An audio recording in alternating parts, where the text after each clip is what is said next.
Өөр хамгаалалт дэлхийн өдрийн хүрээнд бөөрийн төрөлцсөн эрен эмнэлэг нь өнөөдөр 3 дахь жил энэхүү өдрийг тэмдэглэж байгаа юм а. Мөн өнөөдөр 150 гаруй иргэдэд анхан шатны үзлэг онцлогоог үн төлбөргүй хийсэн байна. Бөөрийн төрөлцсөн эрен эмнэлэг нь 2001 оноос эхлэн үйл ажиллагаагаа явуулж байгаа анхны бөөрийн төрөлцсөн эмнэлгүүдийн нэг юм а. Одоогоор 28 эмч ажиллагчид болон хэвтэн эмчлүүлэгч 60 ортоогоор үйл ажиллагаагаа явуулж байгаа юм. Өнөөдрийн байдлаар бөөр эмэгтэйчүүд хүүхэд уламжлалт ангаах ухаан мөн лабораторийн бүх төрлийн шинжилгээ орчин үеийн дэвшилт технологиор хийж байгаа юм а. Ямар чиглэл илүү анхаарал байгаа вэ гэхэлэр сургалт гэдэг шинэ чиглэлийг оруулж ирсэн. Энэ нь ямар учиртай юм гэхэлэр санхүүгийн соёл, улс төрийн соёл, бизнесийн соёл гэж бид нэр хитэд их ярьдаг боловч эрүүл мэндийн соёл гэдэг утгыг бүр артас гээчээд байгаа. Энэ эрүүл мэндийн соёл гэдэг ойлголт нь юу юм гэхэлэр одоо хүн эрүүл зөв дадлаг дэвшилтэйгээр амьдрах тэгээд жилийнхэн төлөвлөгөөнд 1-2 удаа урьдчилан сэргийлэх үзлэгт хамрагдаж байгаа. Бүр бие эцсийн 2 3 4-р шатанд орсон хойноо үзүүлж энэ насаараа бүтээсэн хамаг баялгаа зориулах биш урьдчилан сэргийлээд энэс өвчлөг бууруулах боломж байна. Үүнийг эрен эмнэлгийн зүгээс өнөөдөр ирж байгаа өвчтнүүдтэй зөвлөн онцлогоо хийж үйлчлэгийн зэрэгцээ хэрхэн өөрийгөө эрүүл байлгах вэ сэдвээр сургалтыг зохион байгуулснараа иргэдийн ухамсарт эрүүл байх ухамсарыг суулган өгч байгаа юм а. Мөн бөөрийн өвчлөлийн шалтгаан нь хоолойны ангийн шүдний хорхоо өвчин нөлөөлтийг гэж бас эмч мэргэжилтнүүд хэлж байна.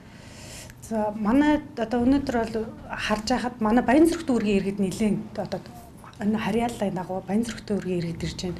Ирж байгаа насны хувьд бол ерөнхийдөө 18-аас 80 нас хүртэл ерөөсөө энэ насыг бол яг одоогоор тийм насны хүмүүс бүгд хамрагдаж байна. Зоглох тохиолдох өвчин гэх юм бол зүгээр урьдчилан сэргийлэх үзлэг гэдгээр бол зүгээр нянгийн гаралтай бөөрийн твшин зэрэг өрөвсөл бол өнөөдрийн байдлаар зүгээр тэгээд бас даралт ихсэл сахарын өвчтэй хүмүүс нэлээд хандж ирж үзүүлж байна. Эрен эмнэлгийн зүгээс өнөөдөр үйлчлүүлж үзлэг онцлогоо хийлгэсэн иргэдэд талархлын бичиг өгч дараагийн удаа эмчилгээ онцлогоо хийлгэхдээ үн төлбөргүй хийлгэх давхар сайхан урамшууллагч мөн адил олгож байгаа юм а. Өдөрлөгийг тохиолдуулаад бүгдээр ирж үзүүлсэн юм л баяртай. Тэгээд хамгийн гол нь энэ гэр бүлдээ дараагийн удаа ийм гэсэн хөрөнгө оруулалт хийгээд дараагийн үйлчлэгийг бол одоо үнэгүй үзэж өгөх юм талархлын хувцсыг бүрүүлжүүлгээд өгч байгаамаа. За баярлалаа.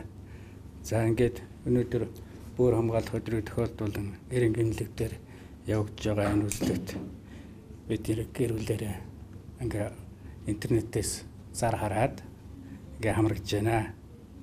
За яг ер нь манай гэр бүлийнхэн бол бас өөрийнхөө эрүүл мэндэд нэлээд анхаардаг. Тэгээ аль болох одоо эрүүл байх талаас нь явах гэдэг юм уу тийм ээ. Одоо нийтийн бүжгийн төртөл одоо бид ингээ эрүүлээрээ явдаг юм байна. Энэ мэтчлэн эрүүл мэндэд анхаарал хандуулж байгаа иргэдийн хувьд ихээхэн талархалтай зүйл юм а. Иргэн таач бас өвдсөн хойноо биш өмнө нь урьдчилан сэргийлт тогтмол шинжилгээ онцлогоо хийлгэж байх юм бол цаашдаа амьдрал чинь гэрэл гээгээ аз жаргалаар дүүрэн байх болно гэдгийг эрен эмнэлгийн хамт олонны зүгээс хэлж байлаа. Өдрийн тойлд уян мэдээллээ.